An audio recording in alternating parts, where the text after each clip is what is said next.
사랑하는 성도 여러분, 저와 여러분들은 하나님의 사람입니다. 맞죠? 우리는 하나님의 사람이에요. 언제 우리가 하나님의 사람이 되었다? 지난주에 살폈습니까? 우리는 예수를 믿는 순간 마귀의 사람이었던 존재가 하나님의 사람이 되었다 말씀을 드렸어요. 우리는 하나님의 사람입니다.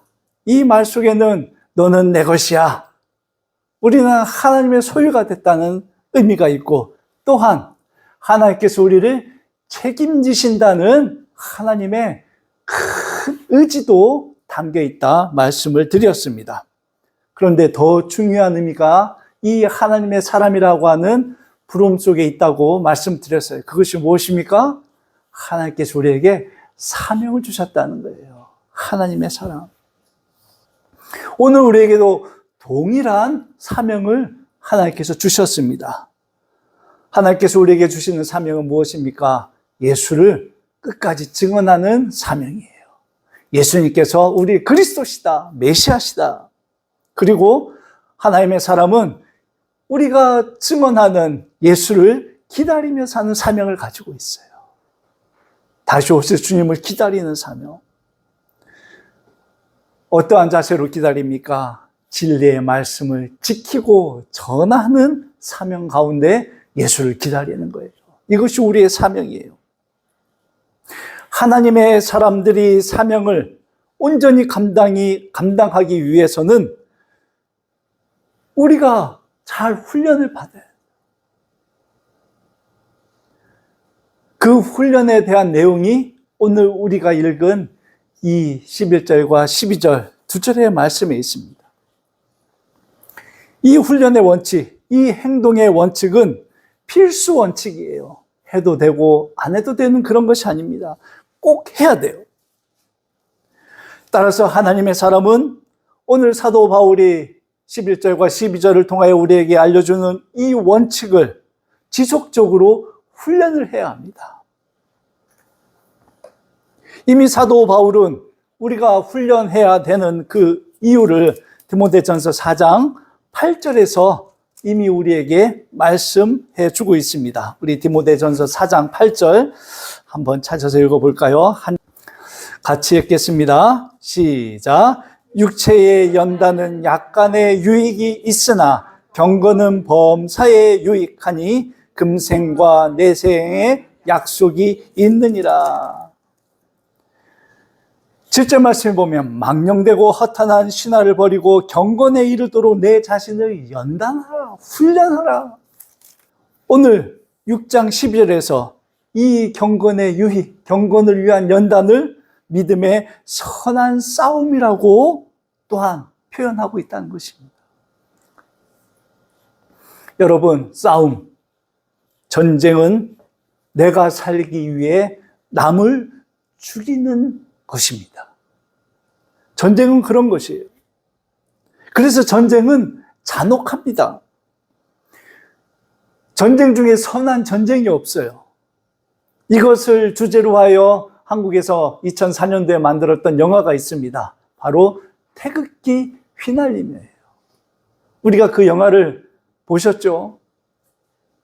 전쟁은 그런 것이에요. 그런데 오늘 우리의 전쟁은 사도 바울이 어떤 전쟁이라고 말하고 있어요? 선한 싸움. 믿음의 선한 싸움을 싸우라. 여러분, 믿음의 싸움이, 믿음의 전쟁이 선한 이유는 무엇일까요? 믿음의 선한 싸움은 나도 살고 너도 살리기 위한 싸움이기 때문에 선한 싸움이에요. 세상의 싸움, 세상의 전쟁은 죽이기 위한 것이지만 믿음의 선한 싸움은 살리기 위한 거예요. 나도 살고 너도 살고 우리 교회도 살고 여러분의 가정도 살고. 그래서 이 싸움이 선한 싸움입니다. 특히 우리 믿음의 백성들이 선한 싸움을 싸우기 위해서 그 선한 싸움의 핵심은 무엇일까요? 바로 다움이에요. 다움. 교회 다움. 믿는 자다움, 그리스도인다움, 이 다움이에요. 우리의 믿음의 선한 싸움의 핵심은 믿는 자의 그 다움. 그것으로 우리는 싸우는 것입니다. 우리의 싸움은 교회의 참모습으로 성도의 참모습을 보여주는 것이라는 말씀이에요. 여러분들은 그리스도인들입니다. 예수 그리스도를 믿는 자예요. 성부, 성자, 성령 하나님을 믿는 자들이에요. 그리스도인들에게는 그리스도인의 언어가 있어요. 가정 안에서도, 직장에서도, 학교에서도 그리스도인으로서 해야 할 언어를 써야 되는 거예요. 이게 다움이에요. 말뿐만이 아니겠죠. 우리의 행동도 마찬가지입니다. 사람을 대하는 여러 가지 태도, 나에게 닥쳐오는 그 많은 일들에 대한 우리의 반응, 이게 목사답게, 성도답게 해야 한다는 것이에요. 이것이 믿음의 선한 싸움입니다.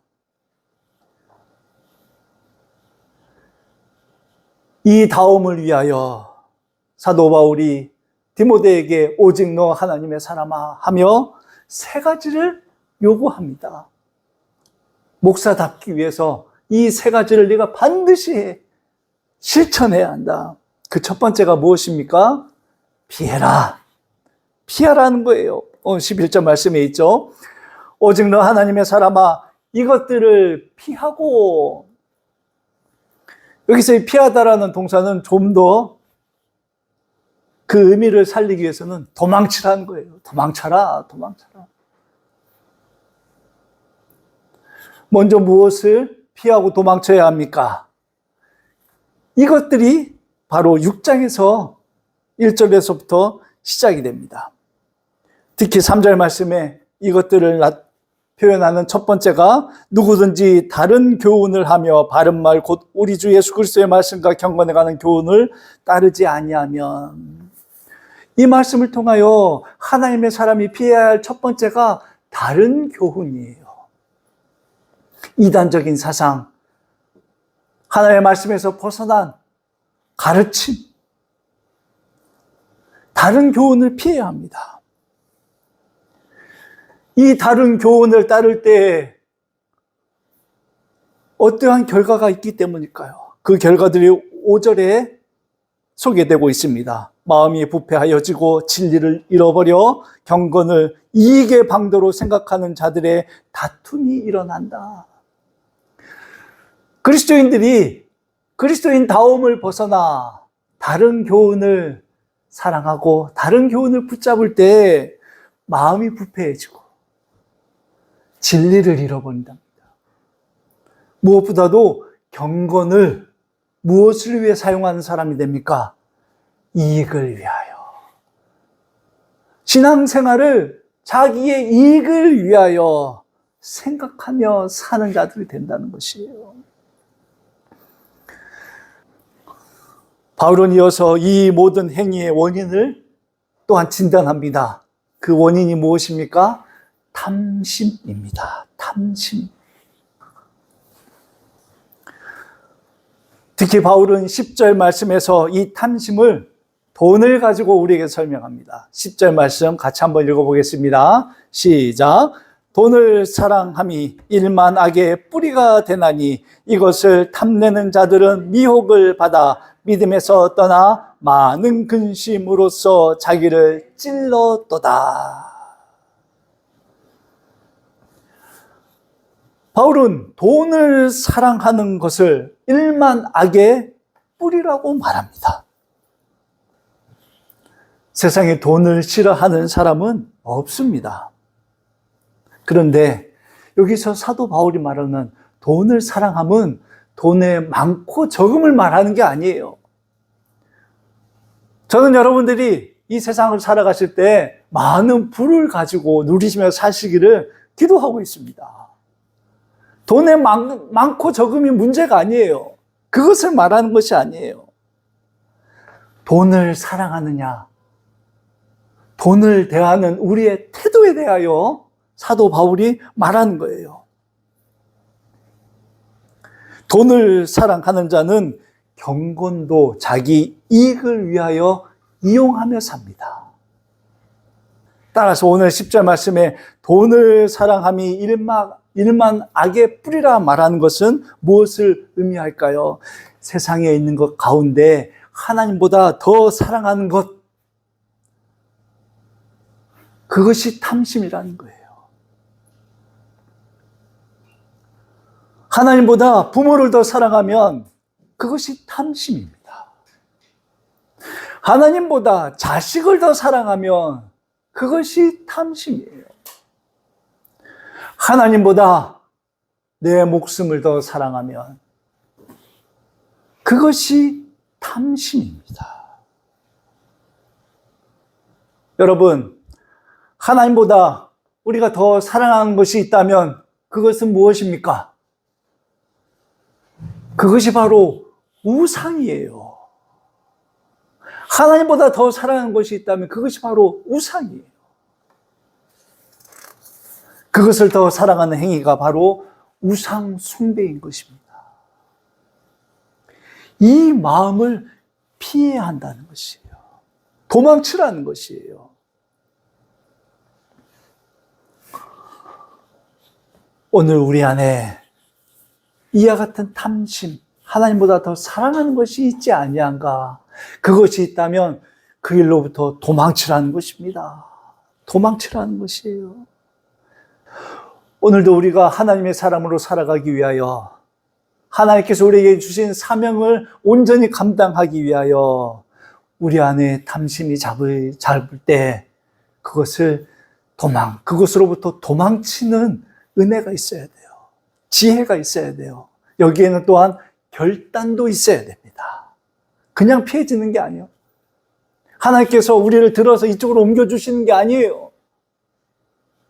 하나님께서 이스라엘 백성들을 홍해를 건너라 하실 때 여기에 있던, 홍해 저편에 있던 이스라엘 백성들을 번쩍 들어가지고 여기다 갖다 놓으신 게 아니에요. 얼마나 두려웠겠습니까? 여러분, 엄청난 물벽이 좌우에 펼쳐져 있는, 모든 물리의 법칙을 벗어난 그 물벽을 양옆에 두고 그 사이로 걸어 들어간다는 게 쉬운 일이었겠습니까? 그러나 결단을 해야 돼요. 근데 놀라운 것이 무엇일까요? 하나님께서 이스라엘 백성들에게 주신 은혜가 무엇일까요? 애굽의 병사들이에요. 진퇴양난 아니었습니까? 그런데 그 진퇴양난 가운데 피할 길을 내셔서, 그리고 그 길을 걸어 들어가게 하시는 게 바로 하나님의 은혜입니다. 오늘 우리에게도 이 결단을 요구하세요. 하나님께서 택하신 백성들에게는 이것을, 우리 안에 들어오는 탐심으로부터 도망하도록, 결단하도록 우리의 삶을 인도해 가신다는 것이에요. 특히 사도 바울은 디모데에게 이 도망침을 위하여 그 다음 방법을 우리에게 알려줍니다. 11절 후반절이죠. 이것들을 피하고 의와 경건과 믿음과 사랑과 인내와 온유를 따르며, 이것을 피하기 위하여 쫓을 것, 따를 것이 있다는 거예요. 우리가 이것들, 탐심을 우리 안에서 피하기 위하여 의와 경건과 믿음과 사랑과 인애와 온유를 따르는 삶을 살라는 것입니다. 바울이 디모데에게 말하는 이 의는 어떤 것입니까? 의는 사람들이 살아감에 있어 매우 중요한 것입니다. 우리는 의로운 삶을 살아야 돼요. 우리는 수많은 선택해야 할 일들 앞에서 무엇보다도 이익을 우리 선택의 기준이 아닌 의를 선택의 기준으로 삼아야 됩니다. 의를 우리의 선택의 기준으로 삼는다는 것은 무엇을 의미합니까? 무엇을 하나님께서 원하시는가? 이것을 선택의 기준으로 삼는 거예요. 하나님이 원하시는 것이 무엇인가? 이것이 의를 쫓는 삶입니다. 이 기준을 가지고 우리의 삶에 선택해야 하는 수많은 일들 속에서 살아갈 때 우리는 무엇으로부터 도망칠 수 있다? 탐심에서 도망칠 수 있습니다. 하나님이 원하시는 것이 무엇일까? 그럼 이러한 의를 기준으로 우리가 살아갈 수 있는 것은 어디에 근거할까요? 바로 경건이에요. 따라서 이 경건은 어디에서 시작할까요? 바로 믿음에서 시작하는 거예요. 우리가 하나님 앞에서 거룩해져 갈 수 있는 것은 그 시작이 믿음에서 시작하기 때문입니다. 여러분, 믿음은 우리가 하나님의 자녀로 거듭나는 시작점이기 때문이에요. 믿음은 하나님과의 아름다운 교제가 시작되는 출발점이기 때문입니다. 따라서 믿음이 없이는 경건도 있을 수가 없어요. 이것이 사도 바울이 디모데에게 이야기하는 거예요. 너는 의로워야 된다. 의를 기준으로 너의 모든 목회 활동에 있어서 모든 것을 행해야 한다. 근데 이 의에는 경건이 있어야 돼. 거룩함이 있어야 돼. 그런데 이 거룩함은 무엇입니까? 믿음에 바탕하는 거예요. 그리고 나서 사랑을 이야기합니다. 사랑은 무엇입니까? 나의 믿음이 바른 믿음인지를 판단하는, 구별하는 증거가 되는 것이기 때문이에요. 야고보서 2장 26절 말씀에 영혼이 없는 육신이 죽은 것처럼 행함이 없는 믿음은 죽은 믿음이다. 야고보 사도가 말했습니다. 너무나 우리가 잘 아는 말씀이에요. 그런데 이 행함은 무엇입니까? 행함이 없는 믿음. 이 행함은 무엇을 의미할까요? 사랑이에요. 사랑이 없는 믿음은 죽은 것이에요. 이것이 고린도전서의 사랑장에 사도 바울이 말하는 사랑의 의미이잖아요. 내가 천사의 말을 하고 산을 옮길 만한 믿음이 있어도 무엇이 없으면, 사랑이 없으면 아무것도 아니다. 우리의 행함은 사랑을 의미하는 거예요. 따라서 사도 바울이 의와 경건과 믿음을 이야기하며 사랑을 말할 수밖에 없는 것입니다. 너의 믿음 안에 사랑이 있는가? 너의 에베소 교회를 섬기는 그 목회 활동 안에 사랑이 있는가? 긍휼한 마음과 사랑으로 성도를 대하고 있는가? 순수한 사랑으로 교회를 사랑하고 교회 안의 성도들을 사랑하고 있는가? 그 사랑으로 너의 믿음을 증명하라. 그리고 그 믿음 안에서 경건함 가운데 의를 택하라. 그리하면 무엇에서 도망칠 수 있다? 탐심에서. 이 일을 위하여 사도 바울은 디모데에게 인내를 또한 요구합니다. 사랑하는 일에는 많은 수고가 필요합니다. 사랑장에서도 사랑의 정의를 하고 이런 것이 사랑이다 설명을 하고, 그리고 행동 실천으로 첫 번째로 사랑은 무엇이었습니까? 오래 참고예요. 사랑에 대하여 많은 것을 이야기할 수 있는데 사도 바울은 사랑은 오래 참고 인내예요. 인내의 수고가 필요하다는 거예요. 오래 참음이 없이는 사랑을 유지할 수 없기 때문입니다. 끝까지 사랑해야 되는 거예요. 중간에 포기하는 것은 모든 것을 포기하는 것이기 때문입니다. 반드시 오래 참음이 있어야 돼요. 단회적인 것으로는 결코 세상을 변화시킬 수 없기 때문입니다. 우리 예수님께서 우리를 끝까지 사랑하셨잖아요. 자기 목숨을 내어 주시기까지 우리에 대하여 오래 참아 주신 것입니다. 그러나 억지로 참는 것이 아니죠. 이 인내, 이 오래 참음에 사도 바울은 무엇을 또한 첨가해야 한다 말씀하고 있습니까? 온유함이에요. 온유함, 부드러운 마음이에요. 억지로 참는 게 아니에요. 힘들게 참는 게 아니에요. 즐거움 가운데, 평안 가운데 인내하는 것입니다.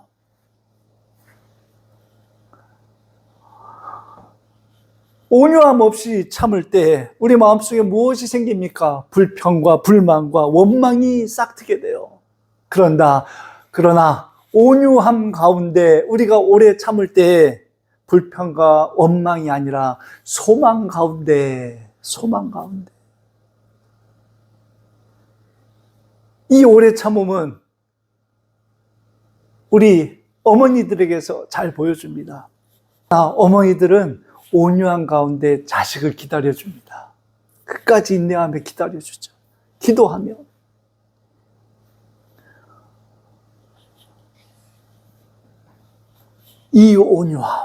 이 온유함을 가지고 우리가 끝까지 사랑하며 믿음 안에서 경건과 의를 추구할 때 우리 안에서 일어나는 모든 탐심으로부터 도망칠 수 있다는 것입니다. 이것이 사도 바울이 우리에게 알려주는 믿음의 선한 싸움을 싸우는 방법이에요. 우리는 이것으로 싸우는 거예요.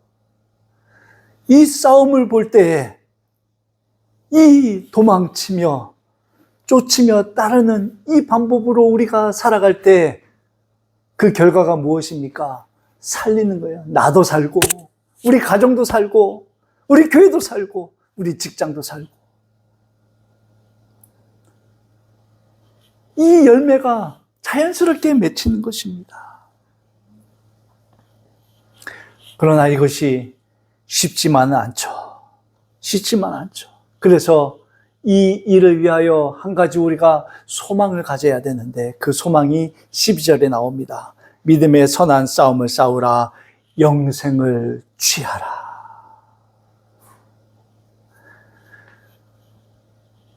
영생을 취하라. 무슨 말입니까? 하늘나라 아버지의 집에서 믿음 안에서 살아갈 그 날을 손으로 붙잡고 믿음으로 붙잡고 이 땅 가운데서 믿음의 선한 싸움을 살라는 것입니다. 즉 우리의 소망을 어디에 두라는 것일까요? 하늘에 두라는 말씀이죠.